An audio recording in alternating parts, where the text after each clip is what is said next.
Valérie Bacot, 37 ans, avoue avoir tué son mari d'un coup de revolver dans la nuque. Elle explique son geste comme le seul moyen pour elle de survivre. Aux gendarmes, elle raconte 25 années de calvaire. Et sa vie ne sera qu'une vie de violence psychologique, physique, sexuelle. C'est une vie qui est inimaginable. Même les pires romans de gare ne pourraient pas raconter une telle histoire parce qu'on n'y croirait pas. Et pourtant, c'est la réalité de la vie quotidienne qu'a vécue Valérie de l'âge de ses 12 ans jusqu'à ses 38 ans. Car Valérie Bacot connaissait cet homme depuis son enfance. Il était à l'origine le compagnon de sa mère, un homme qui l'a violée presque quotidiennement depuis ses 12 ans. Condamné pour ses viols, Daniel Paulette est incarcéré pendant 2 ans et demi. Mais à sa sortie de prison, les viols recommencent. Et Valérie Bacot tombe enceinte à 17 ans de cet homme alors âgé de 40 ans. Elle raconte des années de violence et de menaces de mort contre elle et contre leurs 4 enfants. Jusqu'à nous menacer avec son pistolet. Ça lui arrivait de tirer et je ne savais pas s'il y avait quelque chose ou pas. Et après, il me disait « T'as de la chance, c'est pas pour aujourd'hui, y a rien dedans. Mais la prochaine fois, je te louperai pas. » Depuis plus d'une décennie, l'homme forçait aussi son épouse à se prostituer. Et c'est après le passage d'un client particulièrement violent qu'elle décide de passer à l'acte et de tuer son mari. Une pétition en ligne a déjà reçu plus de 400 000 signatures. Elle est intitulée « Liberté pour Valérie ». La jeune femme encourt la perpétuité pour le meurtre avec préméditation de son conjoint. Aujourd'hui, Valérie Bacot est l'accusée. Certes, elle a tué un homme, mais quel homme ? Et dans quel contexte, dans quelles circonstances? Il y a eu ces enfants qui ont tenté de déposer plainte et que l'on a dissuadés. Il y a eu moult dysfonctionnements que l'on va pointer du doigt pour démontrer qu'aujourd'hui, la société qui va demander condamnation ne peut pas, en l'état, condamner cette femme à une peine lourde compte tenu du fait qu'elle n'a pas su la protéger.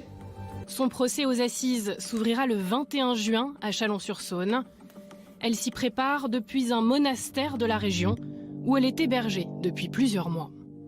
Moi, ce que je voudrais, encore une fois, c'est qu'on arrête de parler de ces féminicides et qu'on parle davantage des effectifs, des moyens, de la formation et d'une véritable volonté gouvernementale de faire changer les choses. Parce que quand on estime que endiguer le fléau des violences conjugales, c'est une priorité, encore faut-il mettre les moyens qu'il faut pour que ce soit une réalité concrète et une véritable priorité.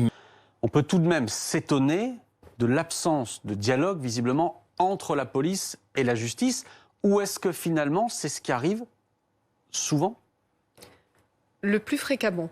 C'est-à-dire que le principe, j'ose le dire, ce sont les dysfonctionnements, l'absence de coordination entre les officiers de police judiciaire et le parquet. Et l'exception, c'est quand ça fonctionne pas trop mal. Et j'espère que dans ce cas-là, on ne va pas encore avoir une mission d'inspection pour savoir s'il y a eu ou pas dysfonctionnement. Ces féminicides sortent du huis clos. Puisqu'encore une fois, comme à Mérignac, on a un assassinat en pleine rue. On sort du huis clos.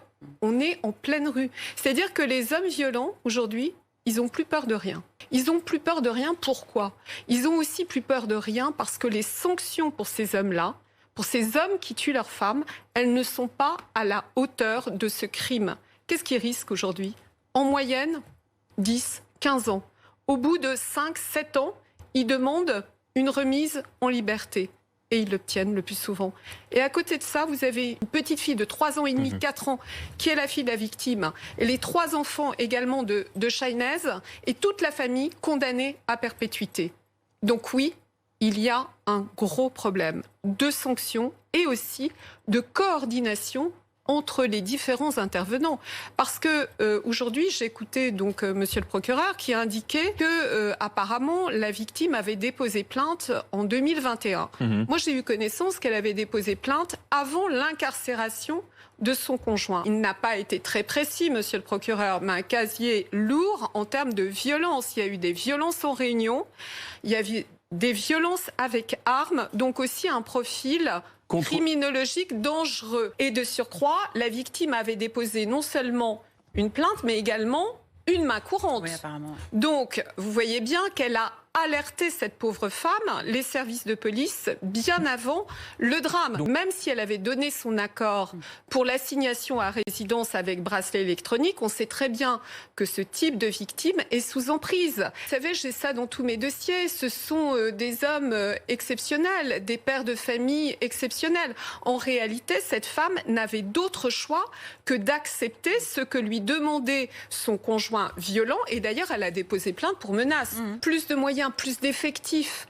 C'est vrai que les officiers de police judiciaire, ils sont débordés. Ils ne sont pas formés et ils sont débordés. Comment pouvoir aussi coordonner les actions si on manque d'hommes ? Ce qu'il aurait fallu, c'est que les magistrats qui ont autorisé l'aménagement de peine et l'assignation à résidence avec bracelet électronique, il aurait fallu qu'ils connaissent le fait que cette pauvre femme, justement, avait déposé plainte, plus une main courante pour menace. Et on ne nous dit pas menace de mort, à voir dans le dossier. À partir du moment où une femme dépose plainte pour menace de mort, et c'était le cas dans cette affaire, de cette malheureuse affaire, ils auraient dû constituer un dossier et le transmettre au parquet, et c'est le procureur qui aurait dû, à charge et à décharge, savoir s'il renvoyait finalement l'homme violent devant un tribunal correctionnel ou pas, ou s'il classait sans suite. Plus je réfléchis, plus je pense qu'il devrait y avoir un fichier comme le fichier pour les terroristes, il devrait y avoir un fichier pour les hommes violents. Auparavant, on disait, ces femmes ne déposent pas plainte, comment voulez-vous qu'on sache finalement qu'elles sont violentées dans le huis clos ? Aujourd'hui, libération de la parole des victimes, elles déposent plainte. Et on s'aperçoit que le système ne suit pas. C'est-à-dire qu'il n'y a pas de suivi et de coordination entre les forces de police et le parquet. On a un problème de moyens et d'effectifs. Effectivement, c'est facile de renvoyer la responsabilité aux officiers de police judiciaire. Mais les pauvres, il faut voir dans quelles conditions ils travaillent. Alors, je ne suis pas là non plus pour les plaindre, parce que, il faut expliquer aussi que l'écoute bienveillante, le dépôt de plainte est encore aujourd'hui, en 2021, extrêmement difficile. Moi, j'ai encore des clientes qui m'appellent, qui sont au commissariat, on ne veut pas prendre leur plainte. Et on leur demande sur quel fondement elles veulent déposer plainte. C'est quand même pas aux victimes de trouver le fondement juridique de leur plainte. Le problème aussi est ce délai qui n'est pas précisé par rapport au suivi de ces plaintes. Puisque le code pénal, le code de procédure pénale parle de délai raisonnable. Et ce qu'il faudrait, c'est fixer un délai pour que les victimes sachent à un moment donné quoi faire, s'il y a un classement ou pas. Un délai raisonnable, ça pourrait être par exemple 3 mois. Et c'est pour ça que j'ai encore des clientes, au bout d'1 an, elles n'ont même pas de classement sans suite à leur plainte.